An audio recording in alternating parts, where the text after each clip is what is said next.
Hi and welcome to Malawi. I am up on the Ika Plateau at the mushroom farm. And as it says here, we are on a cliff, so please take care. And I am literally camping right on the cliffside. It is absolutely amazing. Down there is Malawi Lake, and to get up here is quite the ordeal. It is a crazy road with 21 switchbacks to get here. And this is a bucket list ride for me, just like the Sani Pass was. I have a feeling this is gonna be just as bad as Sani Pass, but let's see.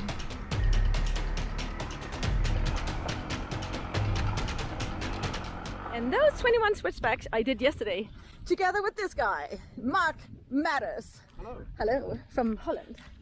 Where do you live in Holland? Near Nijmegen. Nijmegen. I have no idea what that is. South, It's a city. east. So I asked Marc to tell us a little bit about what is he doing here in Malawi with this green thing, this froggy thing. You call it green. Some people call it blue. Oh really? Okay. Yeah, I guess. Close to blue, but if you have something green next to it, it's close to green. So you are riding from Cape Town to Mombasa right in 6 months. in 6 months. Okay. Took my So then time. you shipped your bike from Holland From to Rotterdam to Cape Town, yes. which countries did you come to? So far, South Africa, Lesotho, Swaziland, Mozambique, And now here in Malawi. and Malawi, beautiful Malawi. And then when you get into Tanzania, where you... Tanzania, Uganda, Rwanda, Uganda, and then Kenya, Right. and then back home. And you're also going to go to Zanzibar, right? Yes. Yeah, Zanzibar, Yeah, it's Pemba, Zanzibar, Pemba. and then... That's so far the plan. Tell us a little bit about this froggy thing. So the froggy thing. I love the color, by the way. It's it's really Me cool. too. The bike used to be black, and it just looks ugly in the photos. You only see like a black dot somewhere in the corner. That's true, With a yeah. Beautiful view. Yeah. Just some black dot is the bike. So I wanted to have something that stood out a bit more. Okay. I think that worked. Yeah, it worked really well. Look at this. So, what year is this bike? She's 24 years old now. 24 years old. So then I guess you've done quite a few things to prepare her for this trip. Yeah, I did all the maintenance that you could think of. So everything, all the bearings, the whole new suspension, basically the whole checkup, getting all the liquids out, new liquids in. New wheel bearings. New wheel bearings, yeah, all the bearings. Also head bearings and... Head bearings, wheel bearings. So one thing was that you just like did a huge maintenance of her since she's a bit old. Yeah, but then yeah. you also did some things to prepare her for this adventure. So yeah, that was mainly the suspension. That was the biggest thing. Right. You don't see it that much. That's the outside is original, but inside is all new. Yeah. And the rear is a Hyper Pro. Hyper Pro, which is Dutch, right? Yes. The front is also Hyper Pro inside. Well, crash bars, of course. These ones, yeah. They're really nice. From Heat. It's a Polish company. I hope I'll never need them. Yeah. You haven't needed them yet? No, this was only from crashing it, from it falling over on a truck when the bike broke down on Sani Pass. Oh, you blew your clutch there. I blew my clutch on the Sani Pass, Right. loaded into like a huge truck. How many guys did it take to get it up there? 4 guys. I still don't know how we managed to lift this big That's bike on amazing. the truck. We tied it there with a few ropes, and then it didn't last that long, so the bike fell, and it actually fell on my helmet, so my helmet is a bit damaged as well. No. But I see you've done quite a few things actually. I mean, this one doesn't look original. No, that's a replacement from Fabio in Italy. In Italy, okay. You just tell him what you want, and then And so he made an attachment here for your GPS. yes. That's a very nice place to have it. And I see you riding with the same, so the Garmin Sumo XT. Yes. And then you have the Bug busters. the backbusters. You took off the plastics, I see. That's nice. So you get more... plastic for a bit more wind. Heated grips. Replaced the cables, the gas, the throttle cables as well. Okay. Just because they were old. Yeah. Got a spare clutch cable. That just sits there. That is That so just sits smart. there. Yeah. Yeah. That's so So smart. just getting a knife out, cutting a getting the fabric off and put it in there. Some extra lights.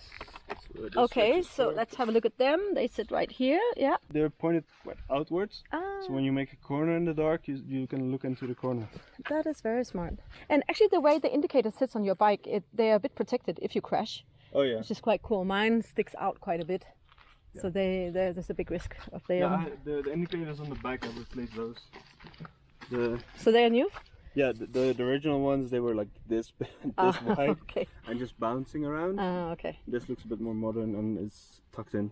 And the racks here, are they also from this heat company? They're from Givi, which makes... Givi, yeah. Yeah, which makes the top case as well. So this is a Givi, okay. Mm-hmm. Yeah, it says made in Italy. Made in Italy, Givi. So you have do you have then also a roll top here? Or is this all? This is all. Okay, so you have the Tucana. How many liters are these, do you know? I don't know. Probably like 25 or something. Yeah, 30 or 25 liters. And then two of those. Yeah. Yeah. These ones. These are 3 liters, I think. So this is my rain gear, rain overalls. Okay. Extra fuel, extra oil and cooking fuel. And then this is one side for all the camping gear, the other side for all my clothes and toiletries. Spare gloves, toiletries, stuff like that. And what do you keep in this one?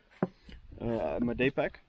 And in my day pack I always have like two or 3 t-shirts and some underwear and my towel and some toiletries. So whenever I stay somewhere safe, I can just leave all my stuff on the bike, just get the day pack out and just go into the hotel or hostel wherever I'm staying if I'm not camping. Cool. Do you also have a tank bag? No. Wow, that's really cool. So this is actually really light. And tell me about this thing here. Oh yeah, I picked it up in South Africa. I think it says Safari 4x4. Safari 4x4. Okay. In Bloemfontein. Okay. It's a thick, isolated water bottle holder. If you put something cold in there, like at noon, it's still quite cold. Very smart. And then you have all kinds of little. Yeah, I need some friends on the road. Yeah, exactly. And you have quite a nice skid plate there. Yes. Yeah. And then you did something to your foot pegs, I think. Yeah, I made them a bit bigger. So this outer part is new. So welded that on. And what is it you do at home? I'm a truck mechanic. Diesel mechanic. Pretty practical. Yes. So he brought a mechanic. I brought a mechanic. So in this saddle was Ray's shop in the Netherlands back home. He makes these saddles and it's made out of I think 3 different layers of foam. Been very comfortable so far. Yeah, it looks really comfortable. You can try it, but it's very hot now. Yeah, no, I don't want to. And the other day when we were riding together up here, you actually brought Charlotte with you on the back, so because you're not overloaded, you have space to take someone. Yeah. Do you do that quite often? Do you pick up people on the road? Sometimes, yeah. That's really just nice. People who need a lift. And, yeah. South Africa a few times. Here the roads are so full, so there's always someone who picks people up, but then. In South Africa, you had really remote places where we took the motorbike, and whenever you see someone walking there, you just pick them up because they're gonna walk for another hour at least if you don't pick them up. Oh, that is so nice. Netherlands, and obviously you have your Horizons Unlimited sticker right there. That is so cool. And what does it say here? Herman, just the name of my grandfather who passed away, but now he can still ride along a bit. He would have never done a trip like this. That's so nice. But this is not the first trip you are on, right? You've done similar things before. Yeah, so 2019 I took a Triumph Tiger, a 955 from the Netherlands to Russia.